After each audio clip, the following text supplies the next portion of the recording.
All right, what's going on, YouTube? Some slightly different content today. Looking for more things to kind of talk about or react to. And this particular Reddit thread was brought to my attention by a good friend of mine. You may know him as Dirty Diamonds. He basically linked me this Reddit thread, and I was kind of shocked by the title, as you can see here. But he actually does bring up a couple good points in the post. So while maybe he came to the wrong conclusion, the sort of premise of his argument or what he's basing it on, he has some decent points. So let's go into the Reddit thread itself, and we'll go ahead and read. Best of three is not good for the competitive game. So if you're just reading the headline, like if that's just like your takeaway, like you just read that, you're thinking, all right, Scrub City. Like that's what I thought. That's what most people with the brain are thinking. Like in the English meta, like it has to be best of three, especially in any TCG where variance plays such a huge factor. If it's a best of one and like you just draw your brick hand, then you're dunzos. If you go up against a high roll deck and they draw Exodia, then you're dunzos. It just feels really bad. And speaking from personal experience as someone who played in a best of one event a couple weeks back, I played Grandis in the tournament, in the best of one tournament. I got 14th place. You guys may have seen the deck profile. And essentially, one of my losses was because I could not draw low 5, and I steamrolled every other game because I high rolled with Grandis, and then I lost in the last round to my own misplay. So essentially, there was one game I lost because of variance. There were I believe it was 6 or 7 rounds total, so it was like 5 or 6 games. I just drew a high roll hand, and there was nothing my opponent can do, so it feels bad for them. Feels good for me, but feels really bad for them. And then there was only really one round where it came to skill difference. So in general, I have to say that best of one is just not it for this game. So if I'm reading this headline and this says best of three is not good for the competitive game, I immediately have to disagree. But let's go into what his post actually says. So he says, I will go direct to the point. There is not enough time for a proper best of three, and there is no chess clock either. So he's saying that time is a factor. There's a lot of games that go to time, and I think we can all kind of agree that there are quite a bit of slow players, some slow play problems in this game, unfortunately. Whether that's intentional or not is hard to say, but people do play slow. Every round goes the full maximum round. Again, you could say that probably about most TCGs. There's always going to be people who take their time, who do like the full allotted 50 minutes plus extra time to try to win their game. I don't know if it's intentional or not, but that's just the way it goes. Then he goes on to say, this makes for very uncomfortable scenarios of draws or matches being decided in one game instead of three.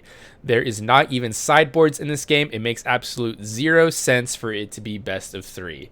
So the sideboard argument I have to disagree with. Like, it doesn't really matter whether or not you side in between games, because you still need those 3 games in order to do a variance check to sort of negate the variance that's in the game. So even though you can't side in this game, like if you guys remember, side deck was tested in Ultimate Cups back at the beginning of the year, and I believe it is coming back for the Ultimate Cups next month in November. So Mulligan is going to be, or not Mulligan, sorry, sideboards are going to be on the table again. Well, Mulligan as well, but mostly sideboards we're talking about here. And we'll get into the sideboard question a little bit later in the video. But for now, I disagree with him saying that best of three must have sideboards. Just because we don't have sideboards doesn't mean we can't have best of three. He finishes off, best of one is so much better. This way, your deck is going to be tested against a more diverse matchup, and draws will be way less frequent. So right here, I think he's a little bit misguided on how the tournament system works. So I assume the argument he's trying to make here, like let's say your standard 8-round event, like a regional, is about 8 hours long, right? But I think the argument he's trying to make here is that in those 8 hours, if it was best of ones, you could play way more games to have like a higher matchup spread. But the problem is that we play in a Swiss format, which means the tournament only goes until there's one undefeated, right? So it's going to be 8 rounds no matter what. So you're just going to cut the time of the tournament in half. So you'll still only play against 8 different people, but it'll be best of ones and there'll be 35-minute rounds. So, instead of the tournament being over in 8 hours, it'll be over in 4 hours, which is cool because regionals are a slog. They're taxing on your brain. It's super tiring. If you go X2 X3, you're like demoralized. You just don't want to be at the convention center anymore. Convention center doesn't have food. There's no caffeine. You're tired. You stayed up till like 3 a.m. the night before playtesting, finalizing the deck list. It's a mental slog for sure. So the idea of a 4-hour regional versus an 8-hour regional is definitely nice, but this guy's like idea that if it was best of one, you would just play the full 8 hours regardless and just play way more games doesn't make sense with the Swiss system. Like, that's just not how it works. So this is already just like a false premise. And then that's pretty much the end of his post. He asked for thoughts. I'm going to highlight my boy Diamonds' response right here. He says, no, just no. There is multiple decks that have possible god hands, and they will open with it and kill you in 3 turns. Metal Guru X, Imperial Dramon, Grandis are some easy examples. True. It is much harder to have those high roll hands in a possible 3 games. Also true. So if you high roll your way through best of ones, like you just always draw God hand, like that's fine. But if you have to play 2 to 3 times as many games, the amount of God hands gets diluted. So it's just not going to be as possible to high roll your way to victory. We saw this prime example with Jessamon. In Japanese meta, Jessamon was an absolute menace to the point where Savior Huckmon had to get restricted because just too many people were playing it, high rolling with it, winning with it. It was just too easy. And then over here in English meta, Jessamon was maybe tier 1.5, maybe. It just wasn't. I don't think it topped even. I don't even think it got a single first place. I think it got a couple top 8s, top 16s for sure, but definitely not a first place. It just wasn't consistent enough. It couldn't high roll 3 times as many games. It just wasn't possible for that style of deck. So what that means is that you're going to reduce the power level of these high roll decks and give other decks a higher chance to win, which leads to a more diverse meta, which is ultimately what people want. Like, regardless of like whether a diverse meta is good or not, people want to be able to play their own deck. Like, they don't want to necessarily have to run tier 1 high roll deck in order to win. We kind of like this format, people don't just want to run Alphamon and Metal Garurumon to win. They want to play their Black War Greymon deck. They want to play their D Reaper deck. They want to play their Commandramon deck. You know what I mean? They want to play their Mastermon deck. There's just a lot of different decks that people want to be playing, and best of one format solo gatekeeps these types of decks from being competitive. All right. So that's just my initial thoughts. I won't go over too many of these other Reddit comments. You guys can check out the thread for yourselves. I'll post a link in the description. But I threw this out on my Twitter. Some interesting takes on Digimon TCG in the subreddit. Not gonna lie, it's a scrub take. I thought it was a scrub take, but upon further inspection into like his comments, I thought, okay, I get where he's coming from. Wrong conclusion, but the premise is okay. Like, it's not completely flawed. And if you guys don't follow me on Twitter at DigiTamerDole, you should. I post stuff like this all the time. You guys can comment. I'll start making videos reacting to this stuff moving forward if you guys like this kind of stuff. But I wanted to highlight this response from tepidrx, who I think had a very well-reasoned response. So he says, there's a genuinely good point here in that games can go to time easily. This is, of course, format and matchup dependent, but still, BT7, both my DigiFest experiences were slogs, especially with sideboards as a factor. So I actually do agree with that last point. Sideboarding takes up time, which is not accounted for in the standard 50-minute round. So if you are not sure like what you're doing with your sideboard, especially for like players who aren't as well practiced and maybe they just like net deck a sideboard, or they just throw like a random 10 cards into their deck and like hope like that's gonna work, then they don't know what to take out. They don't know how to put in the cards they need. They don't know exactly which cards they need in the first place. And that creates like time that they have to use to think about it if they're not practiced. And that time, if you're on the other side of the table and you know exactly when you side in, you're being held hostage by the guy on the other side of the table who doesn't know what they're siding in. So you have to wait for them to finish siding, even if you are already done. So that's going to create really weird scenarios in side deck events where I would suggest that maybe there's like an additional maybe 5 or 10 minutes added to the round in order to account for sideboarding. I know that's going to make these events like super, super long, but maybe that's just a concession that needs to be made if we are to allow sideboards moving forward.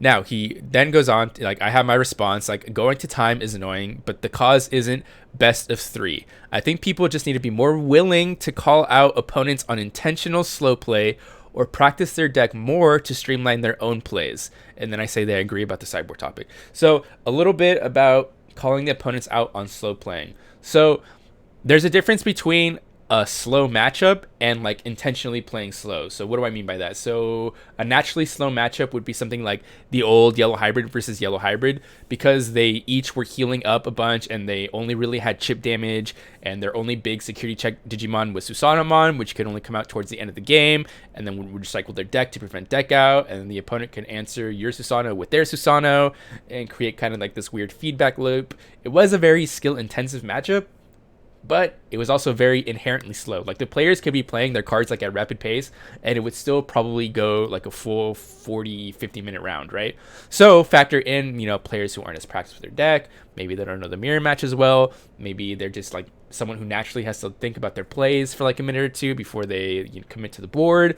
Then you start seeing players drawing, losing to time, which we did see. That's why yellow hybrid didn't really get that many high tops, because the more yellow hybrids there were, the more they would pair into each other, and then the more they would draw out. Whereas the blue hybrid deck, which was naturally faster, naturally more aggressive, was extremely powerful because of Tommy, Corey, Kaufman interactions, was getting all the tops. So is it a slow player problem? It could be. Like I said, it is hard to kind of quantify if someone is intentionally playing slow or if it's just like a slow matchup. You could maybe make a judgment call either way. Like I said, if it's yellow hybrid versus yellow hybrid, like, yeah, okay, you can expect it to go slow. If it's, I don't know, yellow hybrid versus Imperial Dramon, then you kind of have to wonder what's going on there, right? Because the Imperial Dramon player should be just trying to beat face, and yellow hybrid is just trying to hang on. So if they're, playing their cards a little too slow, they're taking a minute to decide if they want to digivolve into Jet Sylphimon to recover one when they're at 0 life. It gets questionable. It gets questionable for sure. You have to really think about it. But I think you just have to make that value call, that judgment call in the moment. If you feel like your opponent is intentionally slowing playing you, be willing to call it out, call over the judge, be like, hey man, I think this guy is slow playing me. He's taking 2-3 turns on average. My average turn is, 30 seconds to a minute. He's not playing or making these really intricate plays that require this much thought. It doesn't take 3 minutes to decide that you want to play Holy Wave, man. Like, it just doesn't. Sorry guys, it doesn't. So, you gotta take that shit into consideration for sure. All right, and then he says, my buddy had a decent idea. Bring back sides, but a limit of 5 cards, just enough to slot against one bad matchup. Which I have seen the 5-card side deck idea kind of floated around a bit. And my response to this was, for the most part, I feel like a 5-card side is just going to turn into 2 heroes, 2 ADPs, and like a random silver bullet card like Avengedmon. So basically everyone would just utilize their side deck on security control, because I feel like that's everyone's most hated matchup, and it's like the most obvious deck you can side against because there's like a really clear cut combination of cards that you can put into your deck to like immediately improve your matchup.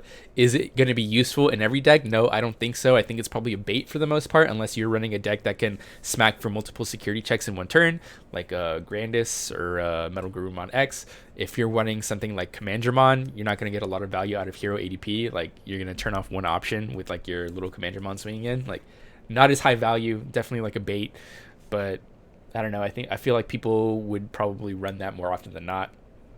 So who knows?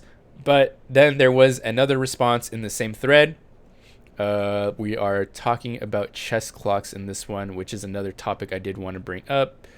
Let's see. Here we go. This one's from Matthew Morbius. He says, I'd say best of 3 with the chess clock is the way to go. Hopefully, this is a good suggestion to deter slow play. So, I was on the pro chess clock train for like a hot second until someone pointed out to me that there are effects which your opponent can choose to use on your turn. Like, for example, blocker, Mimi, purple Mimi. Whenever you use an option, they can choose to tap it. Purple Kari, whenever you attack, they can choose to tap it. So it can create like these weird scenarios where like every time you want to attack and your opponent has one of these cards on their board, they can either eat away at your time by like taking time to decide whether they want to use the effect or not, or you have to pass the clock over every time that they have a blocker out to ask for their response, right? So if you like swing, you would tap your clock and be like, do you want to block? And then they can choose to block or not, and then they would pass it back and be like, okay, pass it back right back to them. Okay, do you want to use Kari? Do you want to use Mimi? Etc. Etc. In those scenarios, it could get awkward, and there could be other effects in the future which the opponent can choose to trigger on your turn. So either like rulings have to be made for these cards where like, okay, when is it appropriate to tap your clock, when is it not, etc. etc. Could create like an administrative headache for the judges, and I don't necessarily know if we want to get down that rabbit hole. It could get weird. So I think chess clocks, for the most part, are probably a no. I don't think we'll be seeing them implemented. In theory, it's a good idea, but in TCGs, there's just a hole in the theory because of the whole your opponent can interact with you on your turn, where that's not really a thing in chess, right? Your turn is your turn. You make your move, you pass it over, and then you move on. Not so in TCGs, unfortunately. All right. So really cool response from Tepid and from Matt Morbius. Really appreciate those guys. And let's check out a couple other responses I want to highlight here in this Twitter thread. Again, if you guys don't follow me on Twitter at DigiTamerJoel, I'm posting shit like this all the time. Come check it out. I too love losing whole tournaments to brick hands. Radioactive, check out his channel. We're gonna be playing some games on there. He does really great editing, so check those out for sure if you guys like really well edited battle videos. Primitive, he commented, I didn't read anything other than the title. This got to be the most cringe shit I have ever seen. Yes, the title is very cringe. Best of ones are not the way. Static Fox, best of 3 is better. You can absolutely brick one game since mulligans don't exist. Very, very true. So if we were to do best of ones, there should be mulligans. And I thought about this when I was doing that best of one event. Because that first game where I didn't draw level 5, I was like, man, if I could have just mulliganed this hand, because the hand I drew, the opening hand I drew was mid, so I would have mulliganed it regardless, gone 5 cards deeper in my deck, and then hopefully actually have been able to draw level 5. So I think if best of one events in the future do happen, they have to have mulligan in order to be even like remotely competitively, what's the word I'm looking for? In order to have any sort of competitive integrity. That's what I'm trying to say. All right. This is from Angel Plays. I'll be the first to admit I like best of one because it's less physically taxing on my body. Fair point. We did go over that. But best of one isn't a good indication of the actual potential of any given deck or any given player and any other combination thereof. Very, very fair point. Both from the best of ones are easier on your body and your mind, and also from the fact that there's just no competitive integrity to it whatsoever. This one's from dbrash067. Best of one in Digimon especially will feel like the worst thing ever since the lines are so particular with many decks. Being best of one and whiffing your good stack and raising is awful for the whole game. Agreed. And finally, from In Vivid Color, this is a terrible take. Essentially, every competitive card game is best of 3 for a reason. True. TCGs are already super prone to variance, so let's exaggerate that problem by making the games best of 1. True. I mean, what do you guys think? Best of ones, are they the way? Do you guys like best of ones? Are you a best of oneer?